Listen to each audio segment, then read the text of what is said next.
میں آپ کو یہی بتا رہا تھا کہ محبت الہی جس انسان کے دل میں اللہ رب العزت کی شدید محبت ہوتی ہے وہ انسان خوش نصیب ہوتا ہے۔ وہ انسان بڑا ہی خوش نصیب ہے جس کے دل میں اللہ رب العزت کی محبت، اللہ رب العزت کا پیار آ گیا۔ اصل چیز جو ہے محبت کرنا وہ تو اللہ رب العزت کا حق ہے کہ ہم اپنے اللہ سے محبت کریں۔ اس کی بہت سی وجوہات ہیں، لیکن بہرحال قطع نظر ان سب سے پہلا فرض ہمارا یہ بنتا ہے کہ ہم اپنے پروردگار سے محبت کریں۔ کیوں؟ اس لیے کہ وہ ہے ہی محبت کرنے کے لائق۔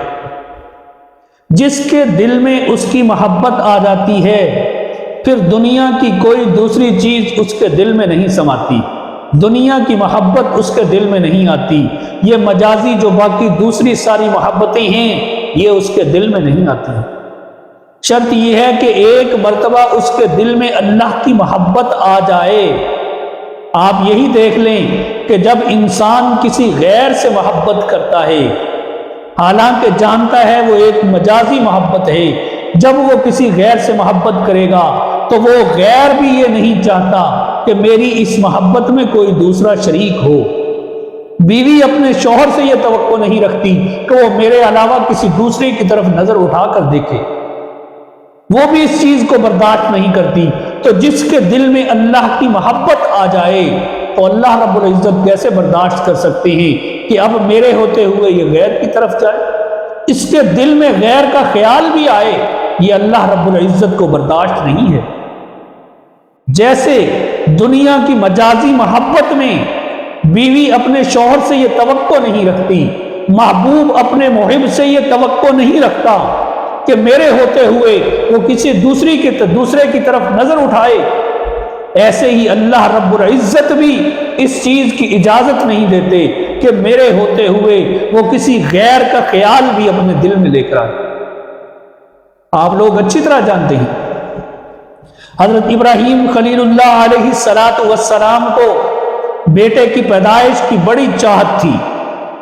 اللہ رب العزت سے دعائیں مانگا کرتے تھے کہ یا اللہ مجھے بیٹا عطا فرما، یا اللہ مجھے بیٹا عطا فرما۔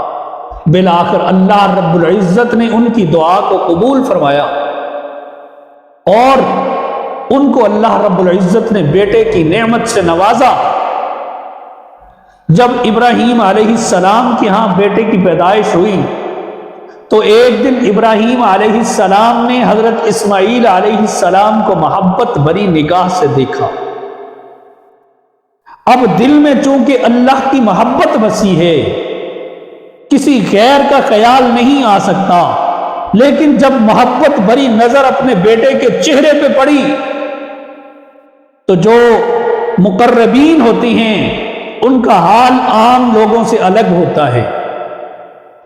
اللہ رب العزت کا ان کو اس طرح محبت بھری نظر سے دیکھنا پسند نہیں آیا کہ انہوں نے محبت بھری نظر سے کسی دوسرے کو دیکھا جبکہ دل میں سمایا ہوا ہوں۔ تو اللہ رب العزت نے حضرت ابراہیم علیہ السلام سے کہا کہ اپنے بیٹے کو میرے راستے میں قربان کرو۔ چنانچہ ابراہیم علیہ السلام نے حضرت اسماعیل علیہ السلام کو اللہ کے راستے میں قربان کرنے کے لیے تیاری کی۔ اسماعیل علیہ السلام کو لے کر گئے قربان گاہ تک اور آپ کے گلے پہ چھری چلا دی۔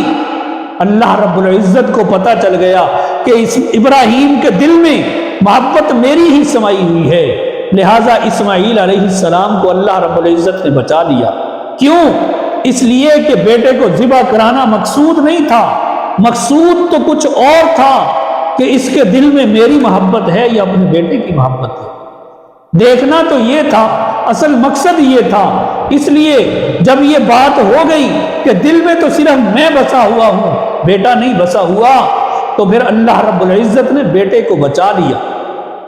تو میرے محترم دوستو، اسی طرح آپ یہ دیکھیں کہ یعقوب علیہ السلام اپنے بیٹے حضرت یوسف علیہ السلام کو محبت کی نظر سے دیکھتے ہیں۔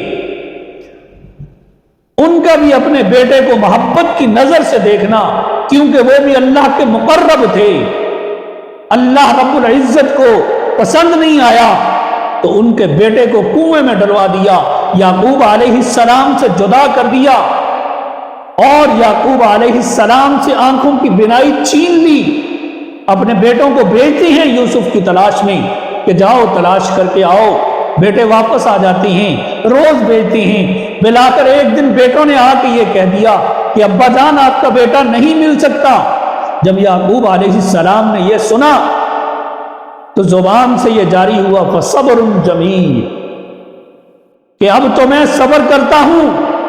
اللہ رب العزت کو ان کا یہ جملہ پسند آ گیا، اور اللہ رب العزت نے یہ بھانپ لیا کہ ان کے دل میں صرف میری ہی محبت بیٹھی ہے، کسی غیر کی محبت نہیں بیٹھی ہوئی۔ پھر اللہ رب العزت نے بیٹے کے ملنے کے راستے بھی کھول دیے، بیٹے کو بھی ملوا دیا اور بینائی بھی واپس لوٹا دی۔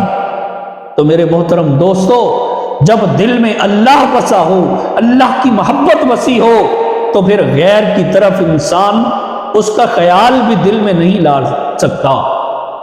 یہ ایک اصول کی بات ہے مسلم شدہ، یہ آپ یاد رکھیں کہ اس راستے میں انسان کے لیے غیر کی طرف چھوٹا سا میلان بھی بہت زیادہ نقصان دیتا ہے۔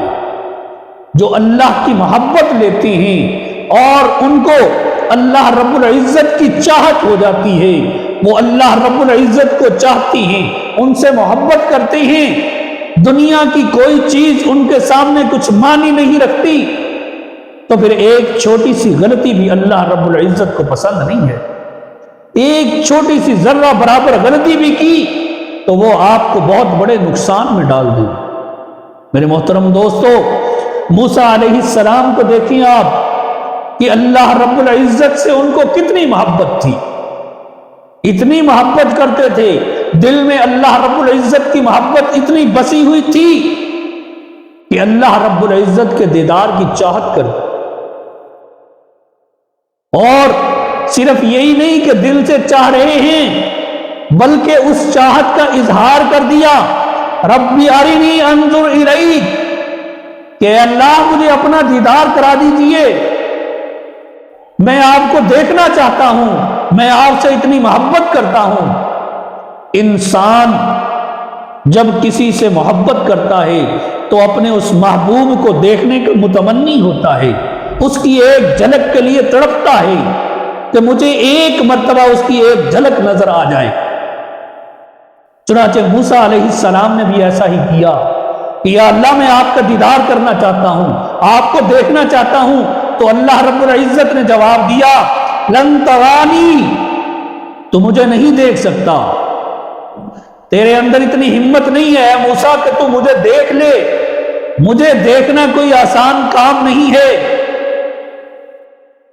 اس دنیا میں رہتے ہوئے ظاہری آنکھوں سے اللہ رب العزت کا دیدار کرنا یہ انسان کے بس میں نہیں ہے، انسان کے اختیار میں نہیں ہے۔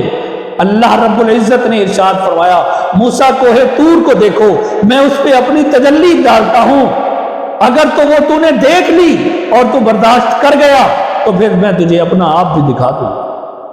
تو اللہ رب العزت نے کوہ طور پہ 70 پردوں میں سے کوہ طور پہ اپنے نور کی تجلی ڈالی، وہ 70,000 پردے جن کے پیچھے اللہ رب العزت ہیں، ان 70,000 پردوں میں سے وہ نور اتنا چمکدار تھا کہ کوہ طور پہ پڑا تو وہ پہاڑ بھی بھسم ہو گیا اور موسیٰ علیہ السلام بے ہوش ہو کے گر گئے۔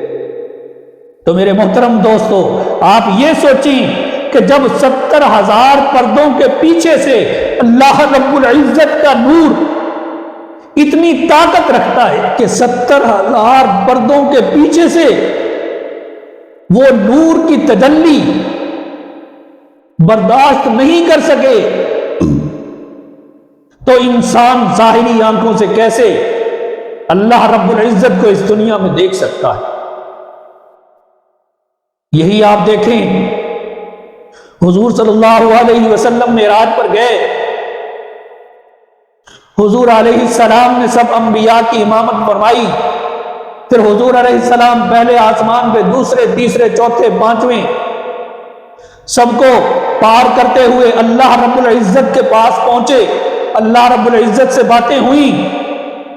جب آپ معراج پہ گئے، سب نبیوں سے ملے، ایک ایک نبی سے بات ہوئی، ایک ایک نبی سے مصافحہ ہوا، ایک ایک نبی سے حال احوال پوچھے گئے۔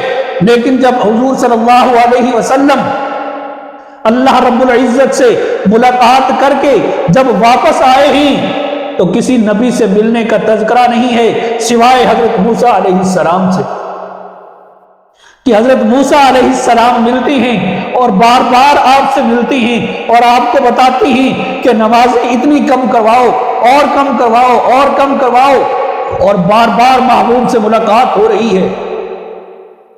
تو مفسرین نے لکھا ہے یہ اسی وجہ سے ملنا تھا چونکہ موسیٰ علیہ السلام دیدار ربانی کا شوق رکھتے تھے، اللہ رب العزت کے دیدار کے منتظر تھے، اس کا شوق رکھتے تھے، وہ دنیا میں ان کو نصیب نہیں ہوا۔